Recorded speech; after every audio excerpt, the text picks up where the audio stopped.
Media is a vital role in society to share information through different platforms. Some of the key platforms are newspaper, social media, radio, and television.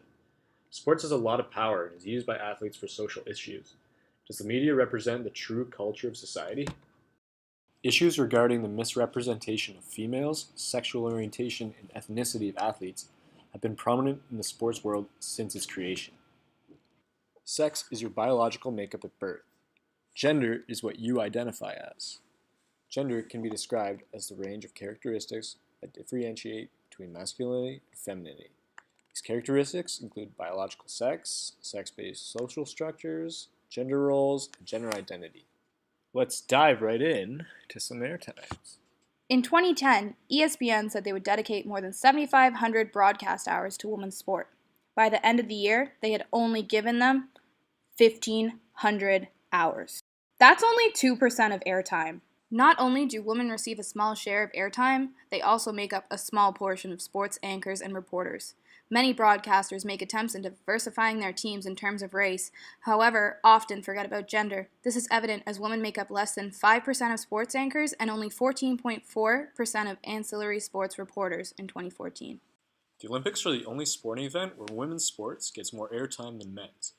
58.5% of NBC's primetime Olympic broadcast was actually dedicated to women's events at London 2012. To add to making up a small percentage of sports media, women are often disrespected by negative comments made from sport media professionals covering the events.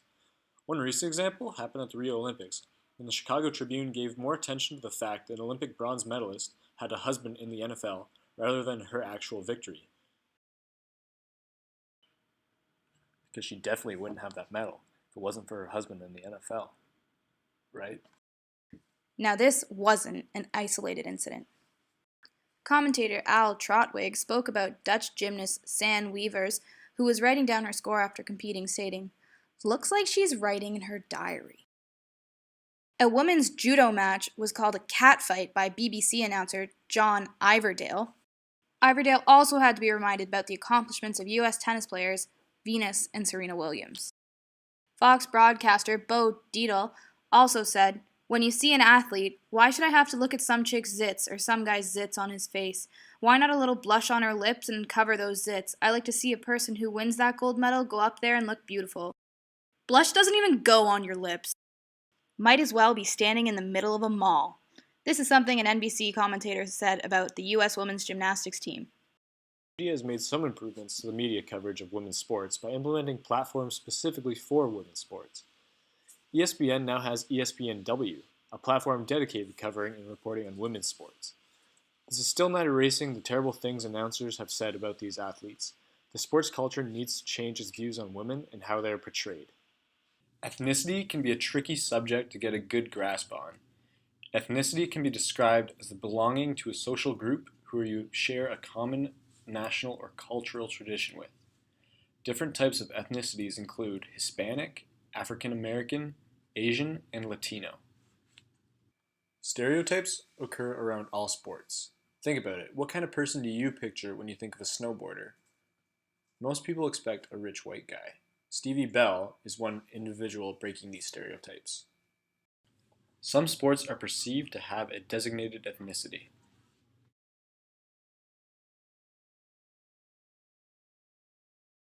Another issue that has arisen in sports is the use of Native American mascots and team names.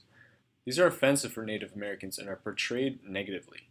Baseball play-by-play announcer Jerry Howarth said, "For the rest of my career, I will not say Indian or Brave, and if I was in the NFL, I would not say Redskins." Athletes' abilities are also criticized based by ethnicity. The success of white men is attributed to hard work and socioeconomic factors. Black sporting success is commonly viewed as the result of racially biased biological advantage. Colin Kaepernick used sport as a medium of raising social issues.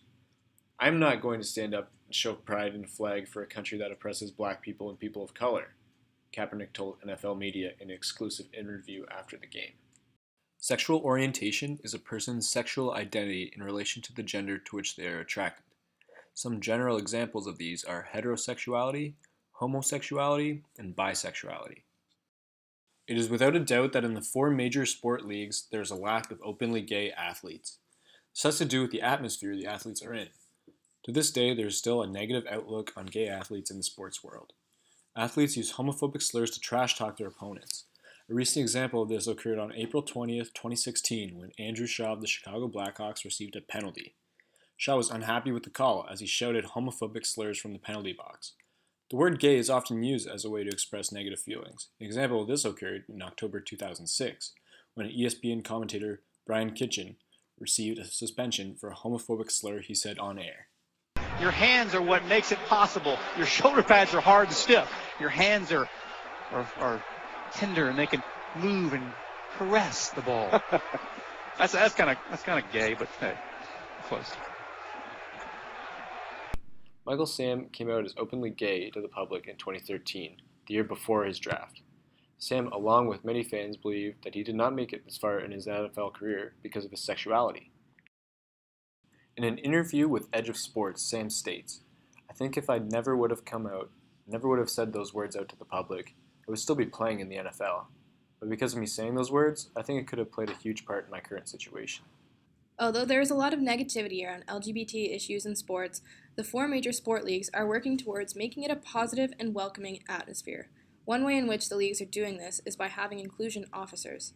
These employees' duties are to create an inclusive environment and ensure that no one is discriminated against. Also, when the tragedy struck the Pulse nightclub in Orlando this past year, a lot of the teams came together to help aid in the mourning of the victims of the shooting. Immediately, the Orlando Magic, Detroit Lions, and Nashville Predators began to support the victims. They each raised hundreds of thousands of dollars to help support the people affected by the mass shooting. At the Rays game, as a large American flag was hung, 2 large rainbow flags were hung right beside it. The Rays were the first team in Florida to have a moment of silence to honor the shooting victims. These events were reported on by media outlets across the globe, bringing added awareness to the tragedy and the LGBT community as a whole. The media plays a vital role in the representation of women, the LGBT community, and the ethnicity of athletes. The topic of sexual preference is still very taboo in sports, and the representation of women and ethnicity is still not up to par. The media has made improvements over the years in regards to equality, but there's still room to grow. Equality is defined as the state of being equal, especially in status, rights, and opportunities. Well, why doesn't equality exist in sports media?